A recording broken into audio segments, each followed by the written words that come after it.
Hi மக்களே, எல்லோரும் எப்படி இருக்கீங்க? கண்டிப்பாக நல்லா இருப்பீங்கன்னு நம்புகிறேன். எஸ், இன்னைக்கு டே 3.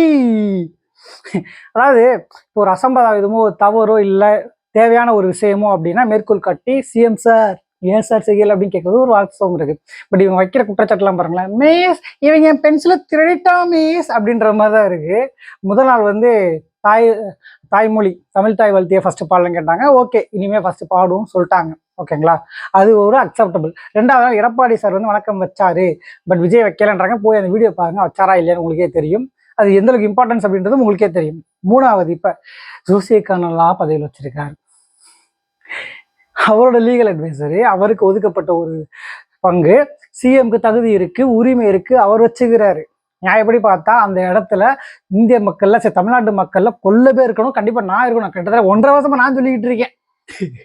நானே கேள்வி கேட்கல, மக்கள் கேள்வி கேட்கல. உண்மையிலேயே நீங்க கேள்வி கேட்க வேண்டிய விஷயங்களே வேற. அதாவது சந்தானம் சொல்லல, ராணுவத்துல அழிஞ்சவனோட ஆணவத்துல அழிஞ்சவனுங்க தான் அதிகம்.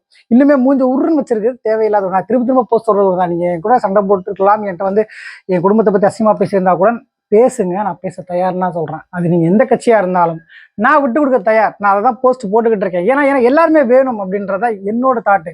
அதைத்தான் விஜய் விரும்புறாப்புல. 234 தொகுதியிலையுமே 234 எம்எல்ஏக்கள் வேலை செஞ்சு அந்த தொகுதிகளை மேம்படுத்தணும் அப்படின்றத அவரோட வேண்டுகோளே. உங்களுக்கு சிம்பிளா சொல்றேன்னே, பாகுபலியோட ஒன்லைன் ஸ்டோரியே தலைக்கணத்தை உடைச்சா நீ கடவுள்கிட்ட போய் சேருவன்றதான். அதை கிளைமேக்ஸில் ரொம்ப அழகாக சொல்லிடுவாப்புல. அவ்வளோ அடி உயர சிலை இருக்குல்ல, அந்த அவ்வளோ அடி உயர சிலை ஒன்றுமே சுக்கான்னு ஒருங்கி அதோட தலை படத்தோட ஃபர்ஸ்ட் பார்ட்டில் அந்த சிவனை கொண்டு போய் குளிர்க்க வச்சிருப்பாரு. அந்த சிவனோட காலடியில் விழுந்து செதறும். அதுதான் பாகுபலியோட ஒன்லைன். ஒரு ஒட்டுமொத்த படத்தை நம்ம ரசிக்க வச்ச விதம். ஓகேங்களா, இதைத்தான் நான் திரும்ப சொல்கிறேன். நீங்கள் ஒரு விஷயத்த நேர்மையாக வைக்கிறீங்களா? கண்டிப்பாக நானே கேள்வி கேட்குறேன். நீங்கள் ஒரு விஷயம் ஆதாரத்தோடு பேசுகிறீங்களா? நானே போஸ்ட் போடுறேன். அது தலைவர் விஜயாவே இருந்தாலும் கண்டிப்பாக நான் கேட்பேன். என்னோட விஷயம் இவ்வளோதான். ரொம்ப சின்ன விஷயங்கள்லாம் நானும் போராளி தான், நானும் வீடியோ போடுறேன், நானும் ஊபிஎஸ் தான். நான் எப்படி கேட்குறேன் பார்த்தியா, எப்படி மிரட்டுறேன் பார்த்தியா அப்படின்னு டைம் வேஸ்ட் பண்ணாமல் ஆக்கப்பூர்வமாக சிந்திச்சோம் அப்படின்னா நம்ம தமிழ்நாட்டை நம்ம வேற லெவலில் கொண்டு போகலாம்.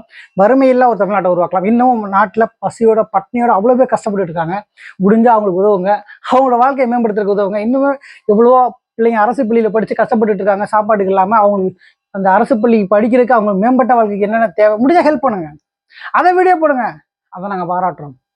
எதுக்கு இப்படி ஆட்சி வந்து 3 நாள் தான் ஆகுது, இந்த 3 நாளுக்குள்ளே 300 கேள்வி கேட்டீங்கன்னா எங்கே போகிற இந்த மனசன்? உங்களுக்கே மனசாட்சி இல்லையா? உங்கள்கிட்ட ஒரு கேள்வி, நீங்கள் இடத்துல போய் வேலைக்கு சேர்றீங்க, என்னத்தை வேலை பார்த்து கிழிச்சேன்னு சொன்னால் உங்களுக்கு கோவம் வருமா வராதா? உங்களுக்கு கோவம் வருமா வராதா? அதை தான் நீங்கள் பண்ணிட்டு இருக்கீங்க. தயவு செஞ்சு அதை பண்ணாதீங்க மக்களே. இன்னைக்கு எக்ஸசைஸ் பண்ண முடியல, பட் இன்னைக்கு சாயங்காலம் போய் பண்ணிடுவேன். ஸோ இந்த வீடியோ முடித்துக்குள்ளேயே உங்களிடம் விடைபெறுவது உங்கள் நண்பன் ரொபேன். பாய். எஸ், சொல்ல மாட்டேன். அன்பை மட்டும் விதைப்போம், பேரன்பையை அறுவடை செய்வோம், நேர்மையே வெல்லும்.